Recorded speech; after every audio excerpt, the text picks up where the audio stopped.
Et donc, c'est l'heure de la chronique de Nicolas Vidal. Bonjour Nicolas.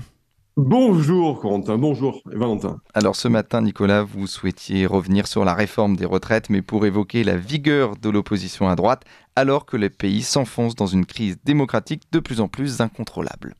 Et oui mon cher Corentin, je voulais vous parler ce matin en fait de Macron, mais manifestement le petit père lui s'est trompé de fiche hier soir où il a fait écrire son discours sur un site d'intelligence artificielle. Alors pour retrouver, on va en parler de la vigueur de la droite, il va falloir bien chercher et apparemment très longtemps. Donc je conseille à tous les volontaires de s'armer de patience et de courage, car lorsque la droite aura été retrouvée, franchement, si elle est retrouvée un jour, il faudra lui coller dans le gosier une grosse rasade de Viagra politique pour espérer qu'elle se refasse la fraise. Parce qu'à cette heure, ses ambitions politiques pour les Français avoisinent l'excitation primeuse d'un eunuque à la passion platonique qu'il exerce ardemment en retraite spirituelle. Car la droite a atteint en l'espace de 20 ans des niveaux stratosphériques de couardise, de cécité, de flonflon, de compromission avec les puissances financières de toutes sortes, sans compter une très gênante relation sadomaso avec Bruxelles dans laquelle on imagine aisément qui tient le fouet et qui est à quatre pattes emballé sous vide dans une combinaison de cuir flanquée d'un drapeau européen sur la fesse.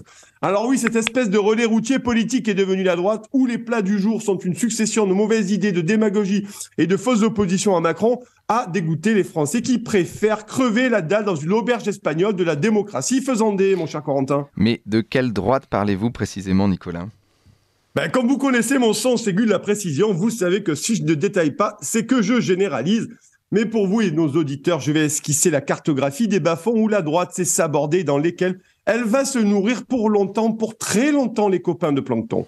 Bon, l'exemple le plus brillant du suicide politique, vous le savez, c'est Revient aux Républicains, qui, avec les mousquetaires de Lesbouf, Rico Ciotti, Bruno Retailleau et leur aide de camp de la défaite Olivier Marleix, ils ont consciencieusement fini de trouver la coque du rafiot républicain, alors que Laurent Wauquiez avait décidé de se faire la malle avec la chaloupe de secours. D'ailleurs, à force de ramer, le Laurent, il ne devrait pas tarder à tomber sur une navette de SOS Méditerranée qui nous le ramènera à Marseille, transi de froid avec ce teint de peau translucide qui vont si bien aux végans anémiés. Ensuite, vous avez le RN, alors le fameux parti du renoncement national, qui depuis plusieurs années ne sait plus où il a mal, qui hésite sur tous les grands sujets, hormis sur son fonds de commerce, l'immigration, tout en ayant renoncé définitivement à défendre la souveraineté de la France. Et c'est comme si vous aviez en fait, Corentin, un ouvre-boîte, mais sans la boîte en fait. Eh bien, le RN, avec son ouvre-boîte sans boîte, a décidé d'enfiler des perles, voyez-vous. Revoyez d'ailleurs, pour vous en persuader, les deux débats présidentiels, version paire de gifles de Marinette Le Pen. Le renoncement national veut défendre les Français, mais alors... Ouais, mais on veut les défendre, mais pas en sortant de la monnaie unique, pas en sortant de l'Union européenne, en acceptant à demi-mot le diktat de la Commission européenne et n'ayant plus ou prend grand-chose à redire à la CEDH. Et sur cette ignoble réforme des retraites, le RN claironne partout que c'est bien fait pour la gueule des Français d'avoir remis Macron en 2022 et que maintenant il faut se farcir jusqu'en 2017, date à laquelle Marinette Saint-Jean d'Arc de la Selle Saint-Cloud remettra le pays d'aplomb. En réalité, le RN est dans une stratégie inepte de crédibilisation pour les beaux yeux de la caste. Et cela ressemble de plus en plus à l'escroquerie de Giorgia Meloni en Italie, car polisser son discours pour l'oligarchie pourrait vous faire considérer comme une roue de secours acceptable, Corentin. Mais Éric Zemmour n'est pas concerné par le naufrage de cette droite, selon vous? Ah ben si, et je vais vous dire mieux, Éric Zemmour est le général en chef multi-étoilé et amiral émérite du naufrage de la droite. Et pour celui qui a publié il y a quelques années le livre Noir de la droite, justement, c'est assez triste d'en être son bourreau. C'est lui qui a répété partout que lui seul pouvait faire l'union des droites et que c'était la seule alternative pour sauver la France. C'est le même qui est inflexible sur la réforme des retraites et qui accuse Macron de lui avoir piqué cette fameuse réforme. C'est le même Éric Zemmour qui insiste pour que Macron ne cède pas sur cette réforme néolibérale imposée par Bruxelles et les marchés financiers. En réalité, Zemmour n'a aucun programme pour les Français car aucune empathie et aucune fibre populaire. L'histoire de notre pays, de nos traditions et de l'âme immatérielle de la France n'est pas une boutique de souvenirs ni le musée Grévin.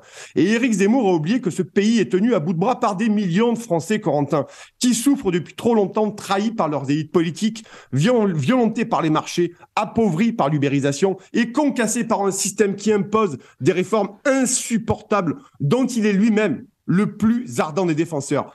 La réalité, plus généralement, c'est que la droite populaire et gaulliste a été bâillonnée et travestie. Et la gauche sociale a jeté la France dans les bras de la mondialisation, préférant aussi Bruxelles, la mixité sociale et l'immigration à la défense des Français qui bossent. Et la NUPES, bien sûr, d'aujourd'hui, n'y changera absolument rien. Car nos compatriotes, avant de penser à l'identité française, pensent avant tout à bouffer et à survivre. Et soutenir la brutalité de la réforme des retraites, comme le font Zemmour ou les Républicains, ou laisser croire aux Français que tout changera en 2027, comme le promet le RN, est une hérésie autant que la pire des insultes qui peut être faite au peuple français, qui n'a plus que la rue pour se faire entendre, et surtout, Corentin, qui ne peut plus du tout attendre. Merci Nicolas Vidal, merci à vous.